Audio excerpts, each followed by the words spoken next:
What's up, everybody? Welcome to another episode of the BBQ Tips Podcast. I'm Christie Vanover, champion pitmaster, the girl behind one of America's top barbecue websites, girlscangrill.com, and a contestant on Food Network's Barbecue Brawl. I'm here to bring you quick barbecue tips in less than 15 minutes to help you up your barbecue game. I gotta be honest, this week's episode is gonna be hard to keep under 15 minutes.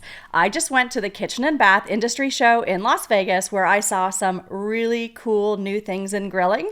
I'm gonna talk to you about those today. Everything ranges from electric to gas to some amazing charcoal cookers, so stay tuned to hear all about it. The Kitchen and Bath Industry Show is part of the National Association of Home Builders, so the show is really targeted to those within the industry who build homes like contractors or those type of retailers who sell the products that you're going to sell to those contractors. For the barbecue industry, it would be like those premier barbecue stores that you go to where you can get those built-in kitchen islands. Everything in the show was super dreamy. One thing that I noticed both in the indoor space and outdoor space is that color is still super popular. People want a variety of colors. One of the sessions that I attended said that 69% of Americans surveyed feel that they can introduce new and exciting colors in their outdoor kitchens that they don't necessarily introduce in the interior of their homes, which was definitely prevalent. When I stopped by the Lynx Grill booth, they have a whole new system with their grills and new modular cabinetry that comes in 8 colors plus stainless steel. The colors were really beautiful and everything was seamless, whether you wanted to insert a Kamado style grill or whether you wanted a Lynx gas grill, everything worked really well. And it had more than you usually get in an outdoor kitchen. You had cabinets, you had drawers, you had cabinets on top of drawers, and it was all made out of metal, so it was all weather safe. It was really like having an indoor kitchen constructed with materials that are ideal for outside, giving you all the space and functionality that you need. So I was really impressed with that, and the colors were all really beautiful. One thing that I'm noticing when I go to these different conventions is that electric is definitely on the rise in the grilling space. If you listen to my podcast about the Consumer Electronics Show, you heard about the indoor smoker from GE Profile, that's electric with some introduction of some pellets. You also heard about the Current brand, which is an outdoor electric grill that runs on 120 volt. Well, Fire Magic had an exhibit. They're traditionally a luxury line gas grill, but they've now introduced an electric grill as well. And their electric grill runs on 240 volt, which means it's going to provide more power, more electricity to those burners to help you maybe get a more even or at least a more high intense heat cook. Because it's 240 volt, it's not the type of grill that you're just going to roll into your backyard and plug in like you would a pellet grill or even the Current brand grill. No, this one is actually a built-in. You actually have to have it installed in an outdoor kitchen and have an electrician hardwire it for you. It comes in a couple of varieties. They have one with a window, one without. You can have 2 controls for 2 separate burners, so you can do some indirect and direct cooking, or they have one with just 1 burner control that covers the whole span of the grill space. The price ranges from about $7,000 to $7,500, which is pretty high, but they consider it the first luxury electronic grill. I didn't have a chance to cook on it or eat any food that was cooked on it, so I can't tell you how it compares to the Current brand. I will say that I liked the Current brand display model a little bit better than the Fire Magic display model, but again, if you're looking for a built-in that's electric, this is the first one that I've seen on the market. Evo showed off their new electric griddle called the Evo Center, which will be released later this year. I have an Evo griddle in my backyard. It's a round griddle, mine is freestanding and runs on propane. The new Evo Center is a built-in and it can be installed indoors or outdoors and runs on 120 volts. It has the same 2 burner features, so you have an interior burner that you can control and an exterior burner that you can control so that you can have flexibility in your cooking. It also has a similar style kind of drip tray, so if you have any bacon grease and stuff, you can push that off any side of the griddle, which is one of the things I love about the 360-degree design.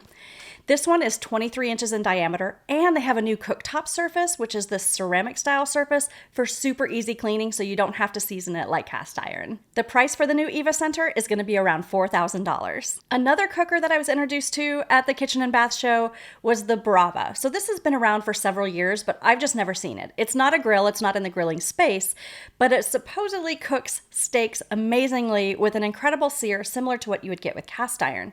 It runs on electricity, but the power and the heat is actually these light bulbs that are super intense. They describe the technology to me as being similar to the way that solar panels work. And they reach these intense degrees and they kind of pulse on and off, and then they cook your meat just in time to create that Maillard effect on your steaks while still keeping it medium rare inside if you want and nice and juicy. And it has this 3-zone cooking where on the pan, you can put your steak, and then you can put your asparagus, and then you can put your butternut squash. And it has a digital control panel on top where you choose your zone and you choose the food that you're cooking. It has like hundreds of different foods that you can choose from. And it will cook evenly in each of those sections and have your food all done at the same time. I didn't taste any food on it, but it really sounded quite amazing and like futuristic. Like I felt like I was watching a Back to the Future movie, seeing all of this work. So I'm hoping that I can get my hands on one of these because I really want to see how it cooks a steak. Because it's nice and small, like a toaster oven, but it can toast, it can air fry, it can bake, it can do all these things. It also has a cool kind of social component to it, to where if you develop your own recipe, you play around with it, you develop your own recipe, you can upload it to the app and then you can share it with all of the other people who have this Brava oven so they can make your recipes. So I thought that was kind of cool. It's kind of really interactive. Again, I didn't cook on it, I didn't taste it, but the concept sounds neat. Cooking with light bulbs is definitely different. So we've got the electric, we've got the gas, we've got the charcoal and wood, we've got pellets, and now light bulbs. Although there's been a surge in electric grills, gas is by no means dead. All of the big luxury brand gas grills were there, from Heston to Lynx to Thor to Napoleon to Blaze, you name it. I'm not even naming all of them. There were so many who were there. They were showing off some of the newer things that they have in their gas lines. Modular cabinetry, colors, again, were really big. But there's one grill company that stood out to me as being the most innovative gas grill of the show, and that was Flammkraft, which is out of Germany. When I first walked up to this grill, it looks different than any American style grill. The top is not domed, it's not rounded, it's more square, similar to a space grill that I used to have. That was a European grill that I picked up at the National Hardware Show several years ago. When I walked up to the Flammkraft grill and looked inside, I was confused. I didn't understand how this grill worked, and I actually turned to the guy and asked him, like, how does your grill work? And he showed me that there's infrared burners inside, but it's not like any American grill where the burners are underneath your food and underneath the grill grates. No, instead there's an infrared burner along the back wall, and then there's an infrared burner along the front wall that I didn't actually see until I looked into the grill further. I would describe these as the style of infrared burners that you would see in a luxury end grill if you have a rotisserie setting. So it's that thin rectangular burner that's usually in the upper back wall, and if you have your rotisserie turned on, your meat's going to spin and it's going to get the heat from that burner. Same function, but these are in the bottom of the grill on the back wall and the front wall, not in the upper section of the grill itself. So under your grill grates is completely indirect cooking. So you're never going to have flare-ups because any drippings are not going to drip on any burners, they just drip on the bottom. So the rotisserie itself is actually set inside the grill, a little bit deeper in the grill instead of resting on top of the grill grates. And you're actually getting that rotisserie heat from both sides since there's an IR burner in the front and in the back. So I think that's going to provide more even cooking. The heat on the grill ranges from about 210 degrees at its lowest setting up to 900 degrees if you're using the side with the infrared burners that I just described. So that can definitely get you a wide range of cooking styles. And it's really cool that you can do that indirect cooking as well. Then when you want that super high heat for searing, it comes with a sear station as well on the side. So with that sear station, that goes up to 1650 degrees. So I'm talking about creating a serious crust on that. So it's really neat innovation. It's fun to see something new in the grill line industry, especially on the gas side of things. Some other features about this grill that stood out to me is the quality. The construction was top notch. Stainless steel, no plastic elements. I mean, it was just really hefty and sturdy. Lifting the lid, it was heavy, but not too heavy. It's also super insulated, so you can still touch the outside of the wall even when the grill is on, and it's supposed to be cool to the touch. The warming racks were also unlike anything I've ever seen. Most gas grills, or any type of grill really, that has a warming rack, it's just a small little tray. Well, this actually has some slide out containers almost that are metal that you can slide under the warming rack. So you could put mac and cheese in there. You could put broccoli casserole in there or mashed potatoes in there. And you're getting that indirect cooking. So you can cook that all at the same time, giving you kind of that oven experience where you're not going to overcook your food, but it's in these cool trays. The Flammkraft grill comes in both built-in and freestanding. And if you go with the freestanding, it's a very cubic kind of cabinetry, but it is so well thought out. There's multiple different colors, but when you open the drawer, you can access the drip pan for cleaning out the grill. There's also a storage tub. There's a couple other storage compartments. There's a place where you can put the side wooden shelves that go in there. There's a place for your propane tank as well. It's just very well thought out, very organized. I really liked that. And then there's another modular cabinet that you can get to go beside it, and it has some other compartments. It has a drawer, it has a paper towel holder, another cutting board that can be slid and used as a prep station, and more cabinetry underneath.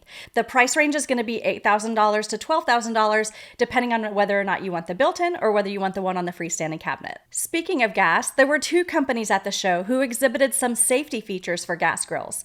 One is Ohm Kitchen, and the other is the gas plug. Ohm Kitchen has invented these new knobs that you can install on your gas grills that allow you to control your knobs from the app on your phone.